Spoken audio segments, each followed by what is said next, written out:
Okay, so next up, and this one actually might take a little bit longer because we are going to be dealing with stoichiometry, which is a little bit more involved. So, given the balanced chemical equation, how many moles of so first of all, let's talk about stoichiometry briefly. I just want to talk about if we are going from moles of one substance to moles of another. Okay, so in this case, I'm starting with aluminum oxide and I'm going to aluminum. We can only do that with a balanced chemical equation. And we know that for this given one, 4 moles of aluminum is equivalent to 2 moles of aluminum oxide, as in for every 4 of these, we have 2 moles of aluminum oxide, or we produce 2 moles of aluminum oxide. And I would need 3 moles of aluminum. So whenever we're switching from, whenever we have a quantity of one chemical and we're asked to switch to another chemical, we have to do stoichiometry. And the first step in stoichiometry is to always go to moles.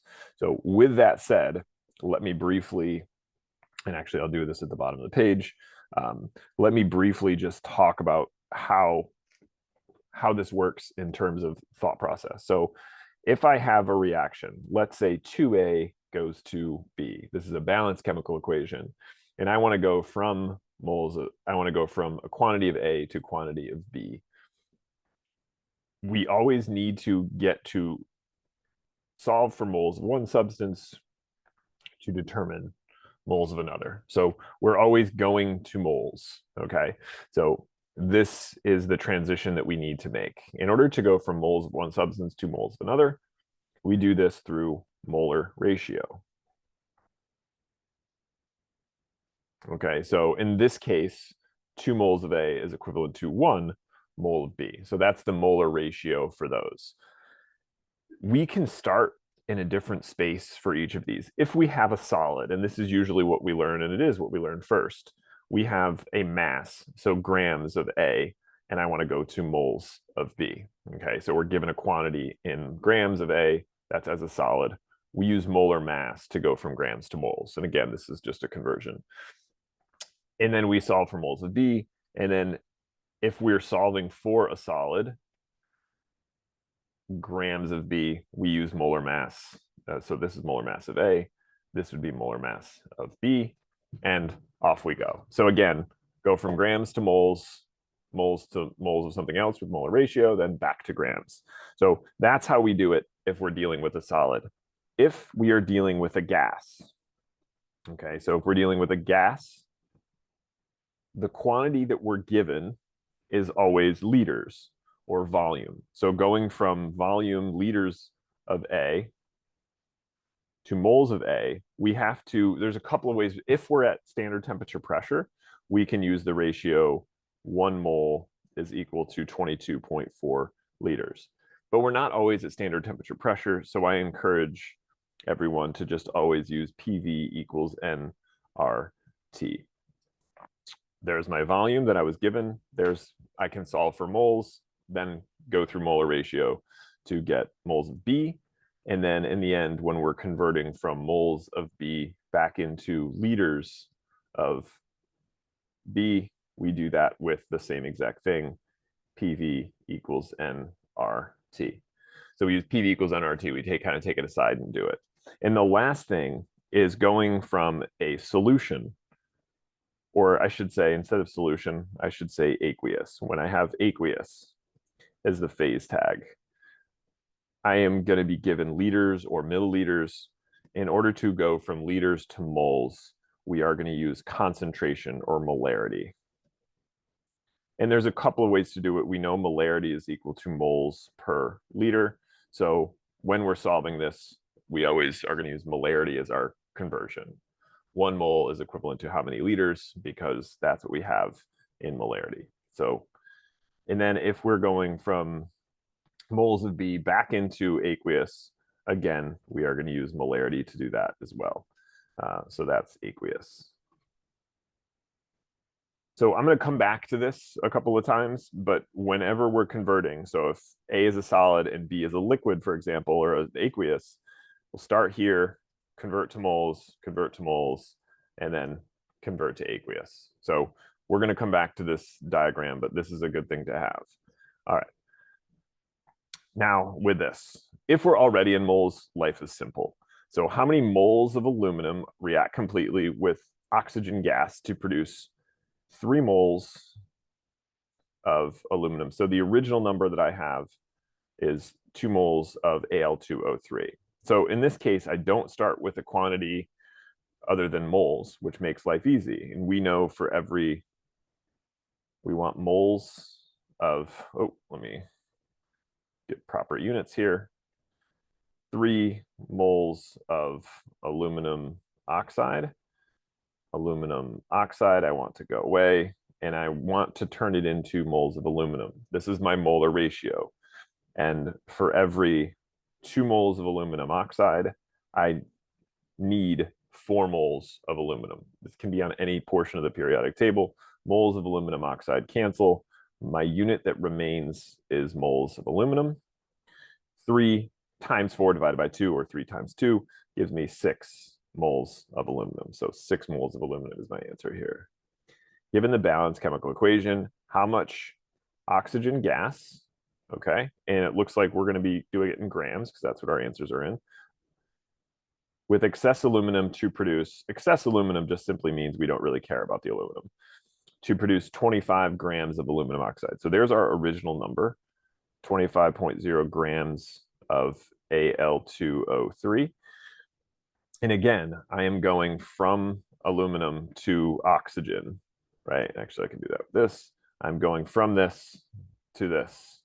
And so we're going from a solid to a gas, but actually it's asking us for mass anyway. So we're going from grams of this to grams of that. We always have to go through moles first. So if we go back to our little thing, we are given grams, we need to solve for moles of what we're looking for, convert that to moles of what we need, and then, so this is the path that we're taking, okay? So grams of aluminum times fraction, I want grams of Al2O3 on the bottom, moles of Al2O3 on the top. Again, I'm trying to get to moles.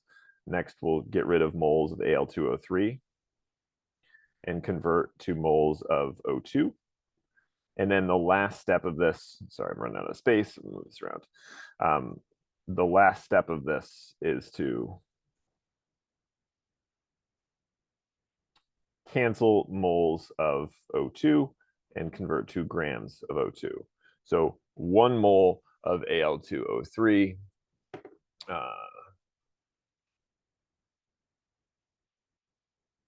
is 101.96. So let's just say 102 grams. And I know this next one. So this was the molar mass of Al2O3. This is molar ratio. And this is molar mass of O2. So for every 3 moles of O2, I have 2 moles of Al2O3. And for the last one, 1 mole of oxygen is equivalent to 32 grams. 2 oxygens weigh 32. So moles, grams of Al2O3 cancels, moles of Al2O3 cancels, moles of Al2O3 cancel, and we are left with grams of O2. And so now we just simply do the math.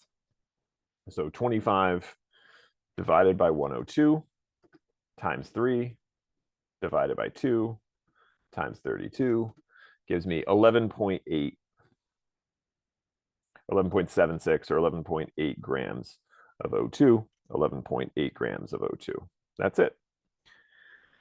Given the balanced chemical equation, okay, so if 46 grams, so there's my, of sodium reacts with, okay, we don't care about the chlorine, to completely, what is the total mass of NaCl produced? So I am going from sodium to sodium chloride, and I am looking for mass. So we're going from grams of this to grams of that. We're doing the same thing as the last one. So I'll leave you to this one.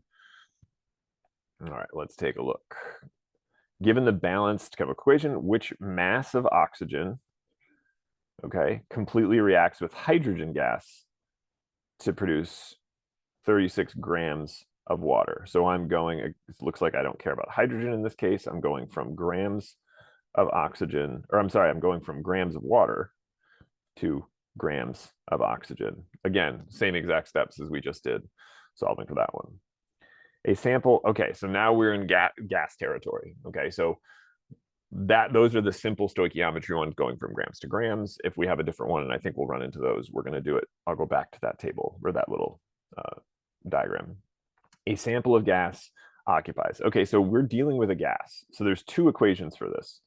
PV equals nRT, and P1 V1 over T1 equals P2 V2 over T2. I use PV equals nRT when nothing changes. There are no two pressures, there are no two volumes, there are no two temperatures, just all the same. We have two, there was a change. If there is a change, we use P1 V1 over T1, okay? So let's go through and just kind of highlight what we've got. A sample of gas occupies 1.4 times 10 to the third milliliters. Okay, so that's a volume. At 25 degrees Celsius, that's a temperature. And I'm not going to determine if I see another temperature, if I see a change, then I'm going to give them subscripts and say this is temperature 1, volume 1, whatever. And 760 millimeters of mercury. Okay, this is a pressure. What volume? Okay, so it's asking for volume. So that means that we are in condition 1. We're looking for V2. Will occupy at the same temperature. Okay, so temperature remains constant. Okay, so same temperature still, these are both the same.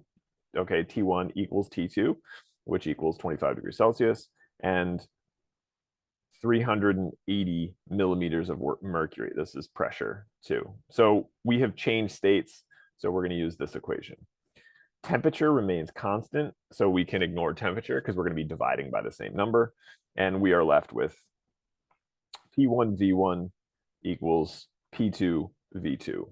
The only conversion we ever have to do is for temperature. Temperature always has to be in Kelvin, but we can leave pressure because we'll see in a second that units will cancel. So let me just plug in the numbers. So pressure 1, 760 millimeters of mercury. Volume 1 is 1,400 milliliters. That's 3 sig figs actually, so I should do that properly, but I'm not going to. I'm just going to leave it as is. Equals pressure, which is 380 millimeters of mercury, and then we are looking for V2. So in order to get rid of the 380, I'm going to divide both sides by 380 millimeters of mercury. 380 divided by 380 goes away. Millimeters of mercury cancels, and I'm left with milliliters as my unit. So in this case, 760 times 1400, enter, divided by 380, enter, gives me 2800 milliliters is my number. So my quick question though is, does this make sense? Pressure decreased and volume goes up. Yeah, so if you decrease the pressure, if you let go of a balloon and it goes in the atmosphere, it's going to expand. So volume increases to D. Good. Okay, so we use the combined gas law if we have more than one state. Good. A sample of hydrogen gas. Okay, so at 2 atmospheres, that's a pressure. It's a different color here. That's a pressure. And 273 Kelvin. Okay, that's a temperature. Occupies a volume. There's a volume of 5 liters. The gas sample is completely transferred to, okay, so we have a change. This is where the transfer happens. So 10 liters, that is going to be V2. That makes all of these other ones, volume 1, temperature 1, pressure 1, sealed rigid container. The new pressure of the gas sample. What is the new pressure of the gas sample when the temperature returns to 273? So the temperature again looks like it is the same. The volume is the only thing that changed. So I need to use P1 V1. So P1 V1 over T1 equals P2 V2 over T2. We're going to ignore temperature, and this is what we have left. P1 V1 equals P2 V2. And I am looking for the new pressure. So we're looking for pressure 2. So pressure 1, 2 atmospheres. Volume was 5 liters. The new volume is 10 liters. And what is the new pressure? So divide both sides by 10 liters. Divide by 10 liters. So 5 times 2 is 10. So we're going to get 1 atmosphere equals pressure 2. 1 atmosphere. Good. Moving on. A sample of nitrogen gas has, and off we go, a volume of 32.4. Volume. Can't say that's 1 yet. And a temperature at 20 degrees Celsius. We're going to call that temperature. The gas is heated. Okay, so we have a temperature change. So we have a new temperature. We're going to call that T2, making this volume 1 and temperature 1 at a constant pressure. So we can ignore pressure. So again, we get changes. We saw that pressure remained constant, so we can ignore pressure. So we have V1 over T1 equals V2 over T2. So we have temperatures in degrees Celsius, so it's important that we change those. So volume 1, 32.4 milliliters. Temperature 1 is going to be 20 degrees Celsius. So 20 degrees Celsius plus 273 is 293 Kelvin. 293 Kelvin. We always have to change temperature because we can't have a negative number. Okay.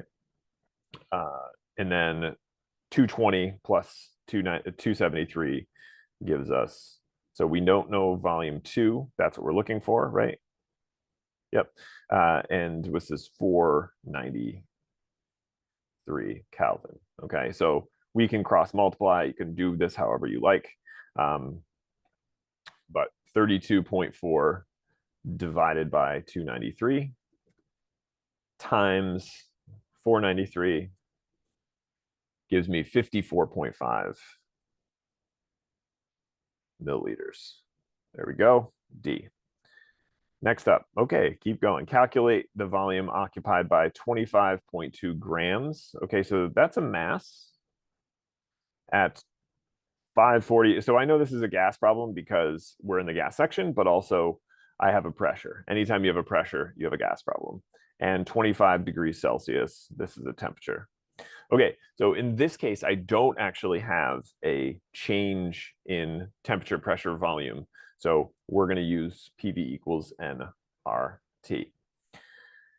We're always going to base this on R, okay? So the value of R, which you're always given, is 0.08206. The important part of R is the units. Liters times atmospheres all over moles times Kelvin. That means that I need my pressure, my units have to match this. I need my volume in liters, my pressure in atmospheres, my quantity, the amount in moles, and my temperature in Kelvin. So let's do it. My pressure is got to be in atmospheres, right? So it is. So I can just plug that in, 0.840 atmospheres. My volume is what I'm looking for, so PV. My mole quantity, well, the only quantity I have is 25.2 grams of CO2. And I'm going to convert that into moles. 1 mole of CO2, I believe this is 32 plus 12, 44-ish grams. So grams of CO2 cancels. So 25.2 divided by 44.01, I believe, but 0.572 or 573, 0.573 moles of CO2. So there's my quantity of CO2 is 0.573 moles of CO2. My R, 0.08206. I think you guys have 0.0821. Sorry, I guess I should say that, 0.21 liters times atmospheres all over moles times K. And then my temperature, I need a little more space. My temperature has got to be in Kelvin. So 273, oops. 273 plus 25, or 25 plus 273, 298 Kelvin. And so now I'm going to multiply everything on the right. So 0.573 times 0.0821 times 298, enter. And then I'm going to divide by the 0.840, gives me 16.7. So 16.68, so 16.7 liters. Again, I rounded a bunch. Units, in terms of units, atmospheres cancels, moles cancel, Kelvin cancels, I'm left with liters. Okay, 16.9, sure, close enough. See, it's probably from the rounding that it wasn't exact, but that's how we do it when we have one state. All right, we're in the home stretch here. I think we still got a little more, but what is the molar mass? Okay, what is the molar mass? So this is what I'm looking for of a 1 gram. So this is a mass sample of gas that has a volume. Okay, so I have a volume of 245, or there's my volume, 760 millimeters of mercury. Okay, that's a pressure. At 50 degrees Celsius, this is a temperature. Okay, were there any changes? Nope. So this is a PV equals nRT problem, but we're looking weirdly for molar mass. What are the units for molar mass? Well, I know it's going to be in grams per mole. So as long as I know how many grams I have and how many moles I have, I can solve this problem. Do I know how many grams I have? Yeah, actually I do, 1.018 grams. Do I know how many moles? I don't, but I can solve for it. So we're going to solve for moles, plug it in here, and then solve for molar mass.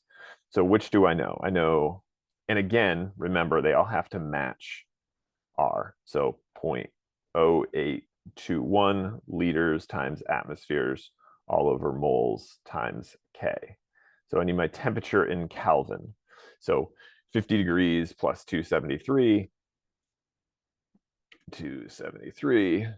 323 Kelvin. Okay, so that takes care of that. My volume has to be in liters, so 0.145 liters. My pressure has to be in atmospheres, so I'm going to do this pressure. So 760 millimeters of mercury. You were given this as well, millimeters of mercury on the bottom. Atmospheres, I need an atmospheres. 1 atmosphere is equivalent to 760 millimeters of mercury. These cancel. I'm left with 1 atmosphere. Now it's easy. Solve for moles. So 1 atmosphere times 0.145 divided by 0.0821 divided by, was it 323? Enter. I have a total of couple of sig figs, 0.00547. This is not the answer. I'm just going to plug this in here. So 1.018 divided by 0.00547, 186, it looks like 186 grams per mole. There we go. Mole. Answer is B. Again, we can use this to find the quantity, right? All we need for molar mass is mass over moles. What volume of oxygen gas at... Okay, so we're looking for volume of oxygen gas. Do we need to use, what do we need to use to do this? At 320 Kelvin, okay, that's temperature. 680 torr, okay, so that's a pressure, which we're probably gonna have to convert. Will react completely with 2.5 liters of NO gas. Okay, so we've got a volume. Is this volume 2? No, because we're looking for volume of oxygen and we're given NO. So this is actually a this is a stoichiometry problem, because I know that because I'm switching chemicals. I am going from NO2 to oxygen. I don't really care about the NO. Oh, sorry, NO2. I got that backwards. I've got NO and I'm converting to O2. I don't really care about the product. So assuming everything remains constant, I need to do this. So in this case, I am going from a gas to another gas, and we always need to go through moles. So how do we do that? Well, let's look above. So in this case, I am, for stoichiometry, I am starting with a gas and I'm going to another gas. So that means I need to convert to moles, convert to moles, convert to gas. So we're going to do PV equals nRT to convert from volume to moles, and then molar ratio, and then PV equals nRT again. So pretty straightforward stuff. Let's take a look. So what I really need to figure out is I need to figure out moles of NO2 gas, because that's what I'm given. So let's take this aside. So if I have PV equals nRT, I want to solve for moles. My pressure is 680 torr. So let's take that aside. This is a lot, I recognize. It's the same thing as millimeters of mercury. 760 torr is 1 atmosphere. So 680 divided by 760 gives me 0.895 atmospheres. So pressure, 0.895 atmospheres. I have a volume of 2.50 liters. My mole quantity is what I'm looking for. My R is 0.08206. I'm going to move this around, actually.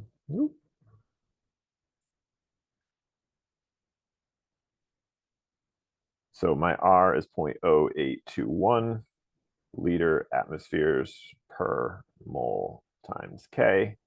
And my temperature was 320 Kelvin. Okay, so I'm going to solve for moles. Again, my units, liters cancels, atmospheres cancels, Kelvin cancels. I'm left behind with moles. So my unit, this will be moles. Moles of what? Remember, this is moles of NO gas. So off we go. So I'm going to take 0.895 times 2.5, enter, divided by 0.0821, enter, divided by 320, enter. I end up with 0.0852 moles of NO. So from that, 0.0825 moles of NO, I want to multiply fraction. I want moles of NO to go away. And I want moles of what I'm looking for, O2, to remain. Where do I get those numbers? The balanced chemical equation. For every 2 moles of NO, I get 1 mole of O2. So I'm going to cut it in half ultimately. So divide my number by 2. So I have 0.0426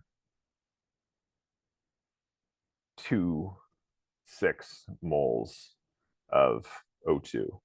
And now what? Now I take this number and I plug it back into PV equals nRT to solve for volume. Okay, so off we go. Pressure is the same, 0.895. I'm going to omit units this time just because it's going to give me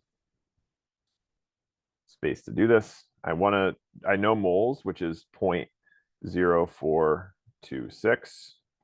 R is 0.0821, and my temperature was 320 K. I'm going to move this as well because I kind of jammed myself up here.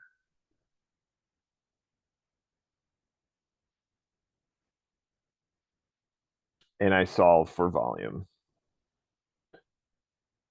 Volume equals, all right, so 0.0426 times 0.0821 times 320, enter, all divided by 0.895, gives me 1.25 liters of space. 1.25 liters. There it is, A. Again, complicated, but the same idea. Next up, the first general, okay, so what mass of Na3 would be required to inflate a airbag that's volume, pressure, temperature? Okay, so in this case, I am starting with liters of a gas.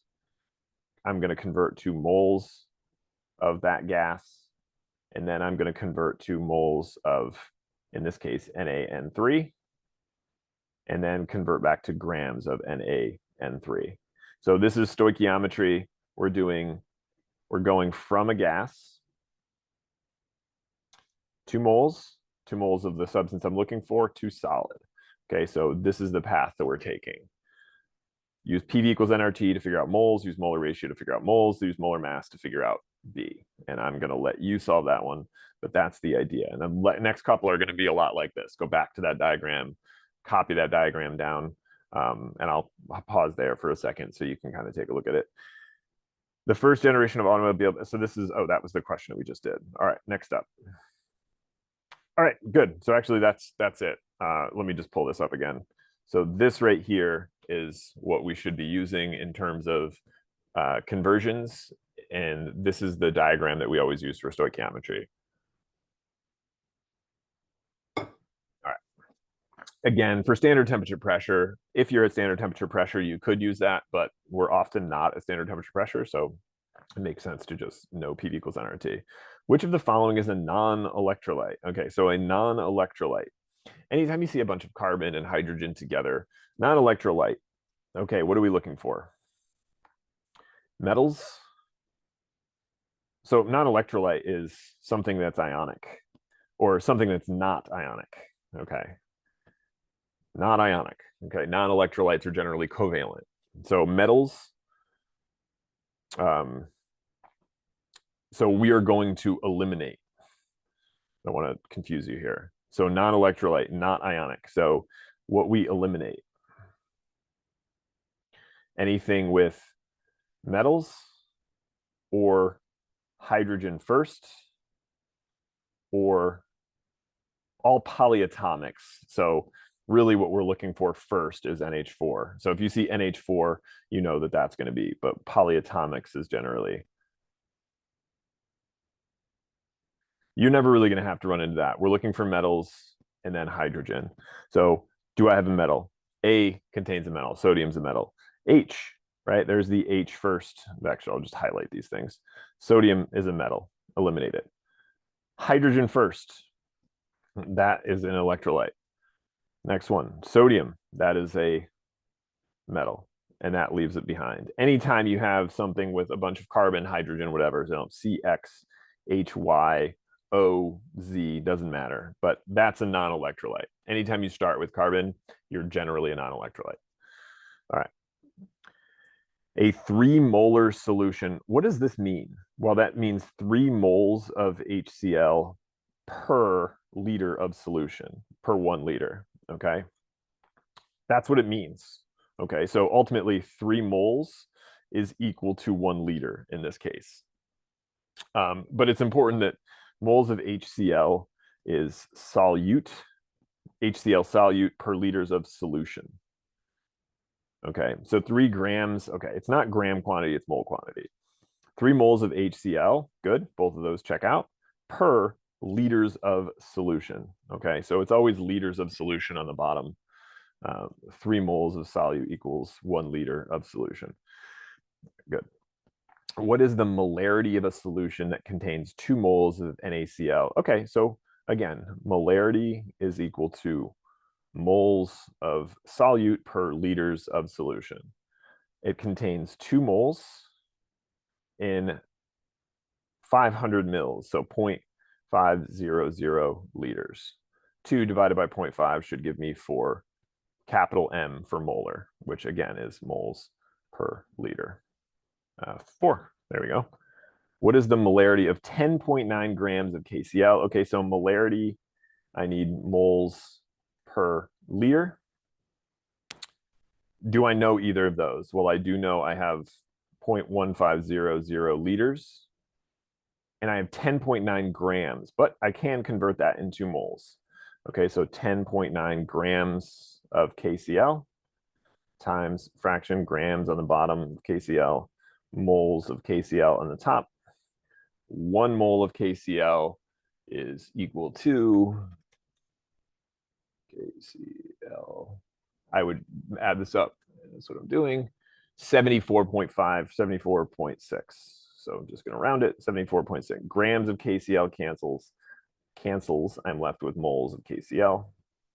So 10.9 divided by 74.6 gives me 0.146 So 0.146, whoops, 64, 146 divided by 0.15. So it should be around 1.974 molar. So 0.974 molar. There we go. All right. A solution contains 25 grams of potassium nitrate dissolved in 200 grams of water.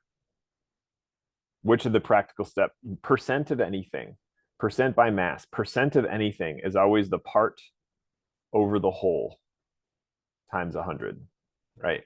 So if I asked you what percentage of questions on this exam are gas problems, you count up the number of gas problems divided by the total number of problems times 100. Same thing here. What percent is of KNO3? So I have 25 grams of KNO3 divided by the 25 grams of KNO3, because that's present, plus the 200 grams of H2O times 100. So in this case, 25 over 225 times 100. 25 times 225 times 100. So 2. 2 is correct.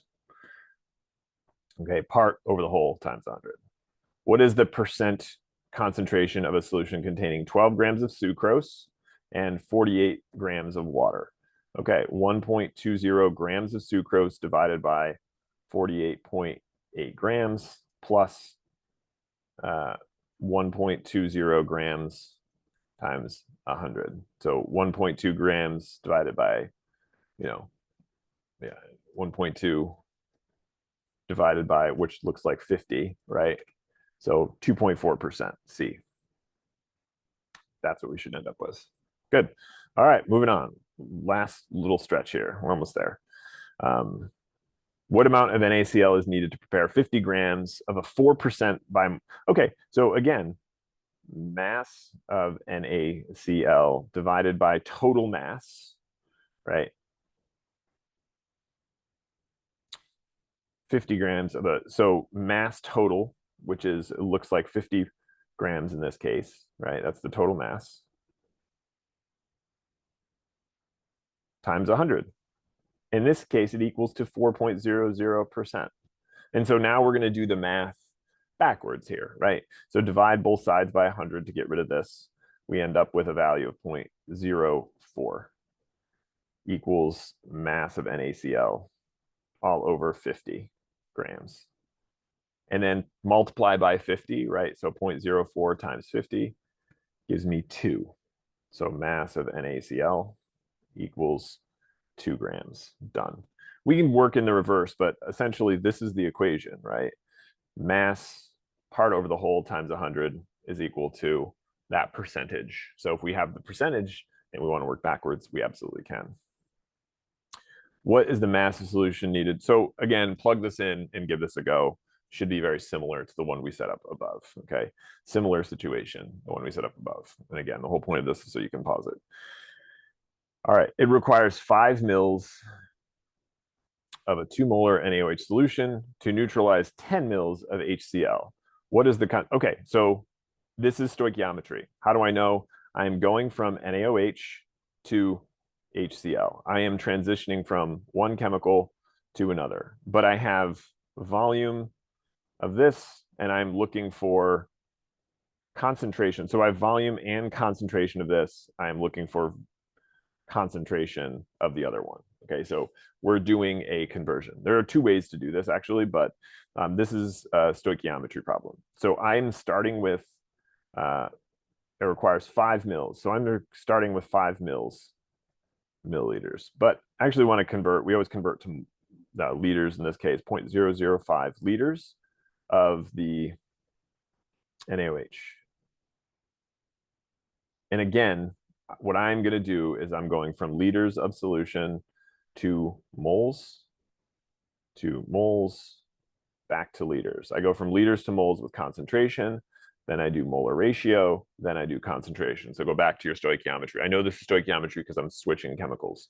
So times fraction, I want liters of NaOH to go away. I want moles of NaOH to remain.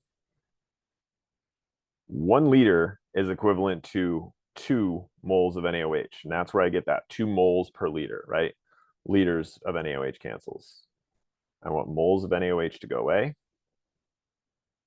And I want moles of HCl to remain. We look at the balanced chemical equation, it's a 1-to-1 ratio, makes life easy. But we have switched chemicals through the molar ratio. And then the last step, I want moles of, oh, right. So at this point, I can solve for moles of HCl because we're looking for molarity. So we solve for moles of HCl.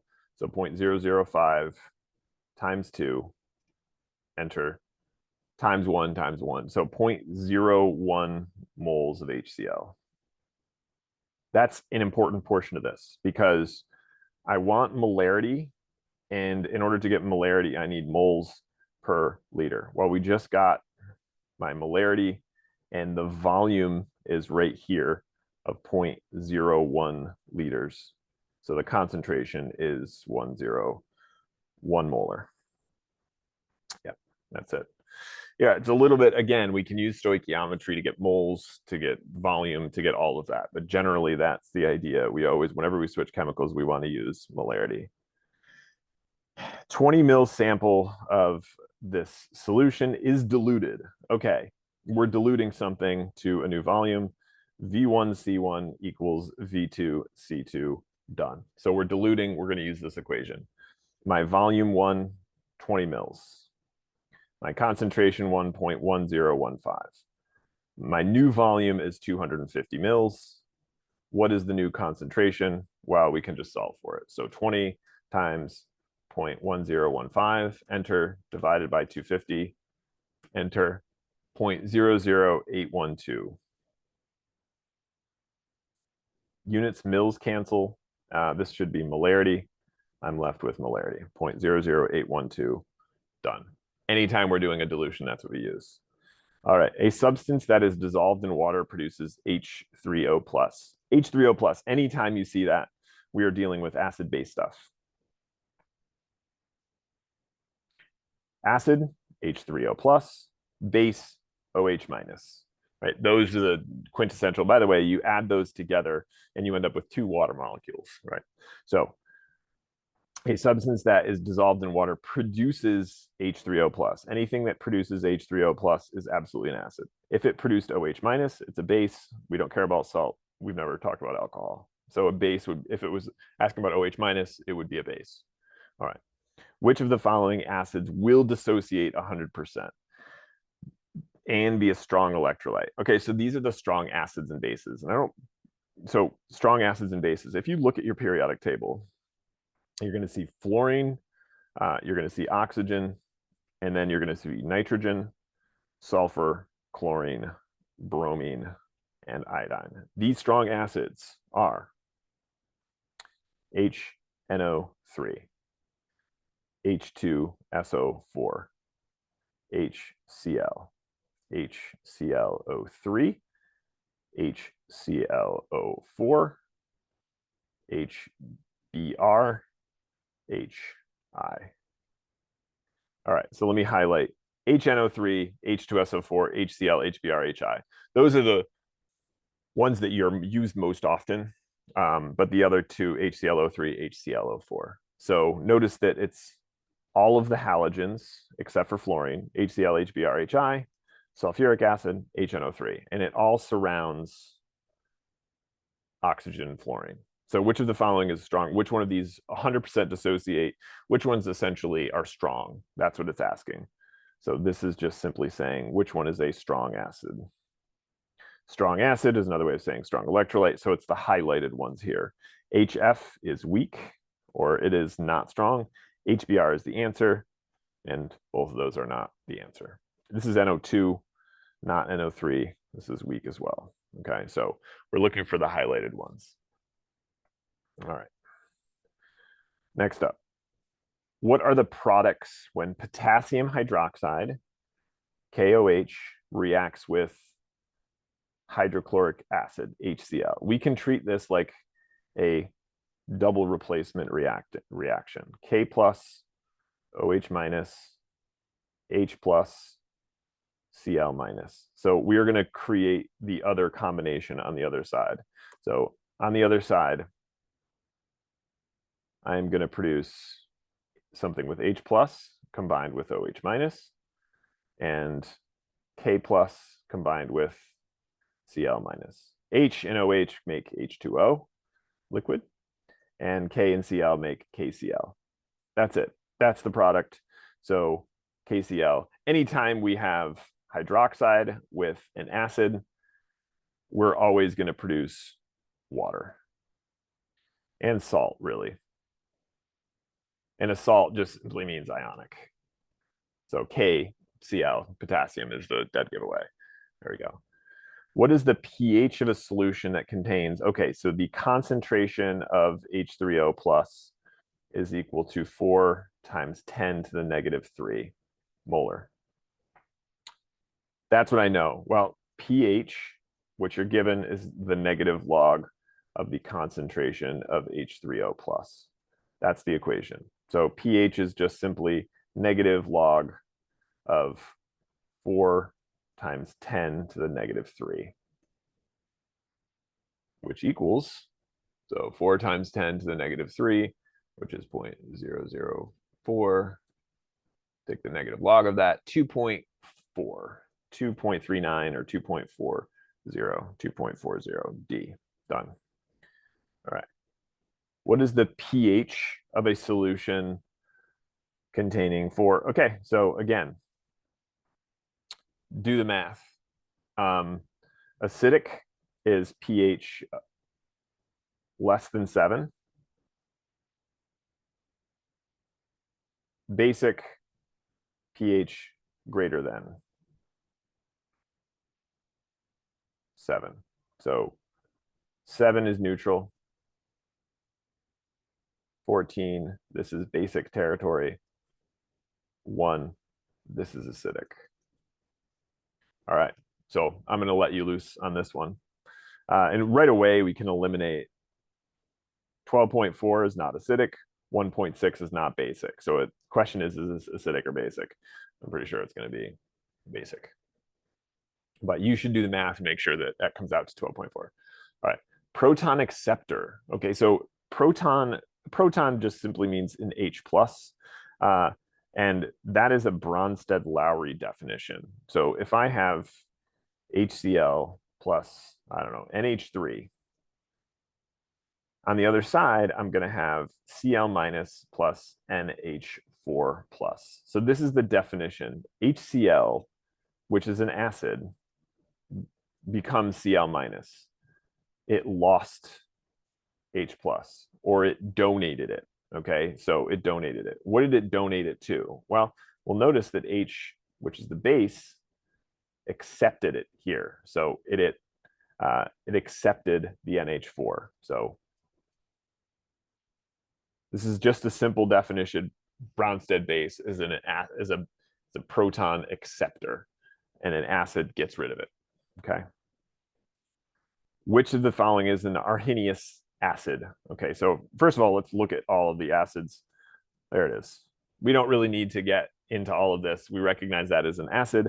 Why is that an acid? H first. That's it. Done. It's going to increase H in water. That's what we're looking for.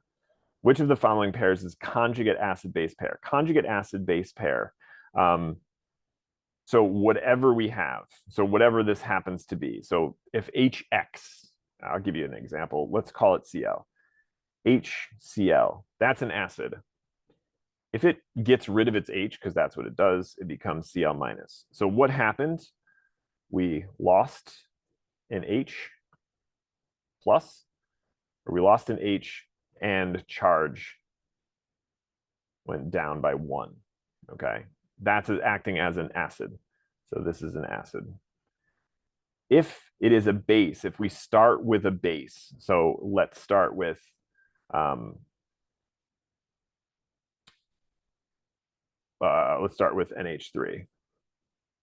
It always has to have, you always have to have the addition to it, but NH3 becomes NH4 plus.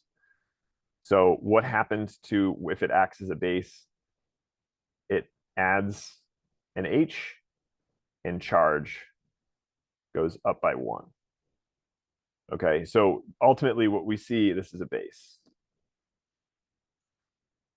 So what is the difference between those two? Okay, so what we notice is 1H, so the difference between these doesn't matter if it's an acid or base. H plus or minus, right? We added and charge up or down. So ultimately what we're looking for is, do we have, but they both have the same thing. Chloride, this has NH3, NH3. So immediately this goes from chlorine to nitrate. That's not an acid-base pair because we have to have the same thing. This is NO2 to NO2, good. Okay, one hydrogen to no hydrogen. So we did see one hydrogen change and we actually saw the change. So this is probably the correct answer. Let's keep looking. OH to OH, actually potassium to sodium. Nope, we can eliminate that because they're not the same. This goes from S to S, good, but this is two hydrogens. Or two hydrogens, we're going to eliminate that. So the answer for this one is B. Again, what we're looking for is a single hydrogen exchanges and a charge going up or down by 1. All right, what is the conjugate base? What is the conjugate base? Okay, so H2PO4 minus. So again, the choice is either it's going to become add a hydrogen and the charge goes up by 1, or lose a hydrogen and the charge goes down by 1. So those are the two choices. So if it adds a hydrogen, right? So this is acting as, first of all, let's just eliminate all the answers. H3PO4. Okay, so that is potentially correct. I think is, let's try this again. That is correct, potentially correct, in HPO4, and that is potentially correct. So we can eliminate the other two completely. So if we're looking for the conjugate base, that means that this is going to be an acid. If this is an acid, it is going to donate the H plus. It's going to get rid of an H plus. So it gets rid of an H. So going from H to this, that was the correct answer. HPO4 2 minus. Eliminate that. That is the correct answer. Acid-base conjugates look for the same base, for the same portion, but add an H or lose an H. So again, an acid loses H and goes down a charge. Base, if it's acting as a base, it gains H and goes up a charge. Okay. Last little bit. What is the conjugate acid? Okay, so if this is if this is conjugate acid, that means that this is a base. So if this is a base, it is going to gain an H and it's going to go up a charge, H3PO4. So if it's asking for the acid, the thing that's present is the conjugate. All right. Of the following pH value, which is the most basic? Highest one. Done. That's it. Which of the following is true when comparing a solution of pH of 1 to a pH of 2? Okay, so pH of 1 to a pH of 2. pH equals 2, pH equals 1. Okay, so going from here to here, because this is a logarithmic scale, it is 10 times more acidic when we go by 1 pH point is 10 times. Okay, so what that ultimately means is if I go from a pH of, well, I'll do this in a second. So a solution with a pH of 1 has 2 times more. Nope. A pH of 1 has 10 times more, potentially. Both solutions are equally acidic. That's not true. None of the above. So B. When we're looking at something, so pH of, let's say, 4 to a pH of 3 to a pH of 2 to a pH of 1. So we saw going from there to there, it's 10 times more acidic. Going from 3 to 1 is 100 times more acidic. Going from 3 all the way to 1 is 1,000 times more acidic. So your change, your delta pH, going from 4 to 1 is 3 points. 3 points in pH equals a 1 with 3 zeros times difference. Okay, so it's just the delta is going to give you that. And it going down is more acidic. Okay, so when a pH of a solution is changed from 3 to 5, the concentration of hydronium ions, H3O plus, in the solution is, okay, so going from a pH of 3 to 5. So that's a change of pH of, so change pH of 2. Is it getting more acidic or less acidic? It's getting less acidic. So we're seeing a decrease in pH. So we're seeing a decrease. The pH changed by 2 points, but remember that 2 means a 100x change, 2 zeros on the back of that 1. There we go. Compare a liter of compared to a 1 liter aqueous solution of pH of 7 to a 1 liter aqueous solution of pH 4. Again, going from 4 to 1, that is a 3-point change. That means this is 1,000 times different. And is it getting more acidic? Yeah, it's becoming more acidic. Okay. Yeah. So going from, oh, sorry, going from, why did I write 4 to 1? That's not right. Let me just fix this. Going from 7 to 4, that's still 3 points, but we are still getting more acidic. So hydronium ions, hydronium hydroxide.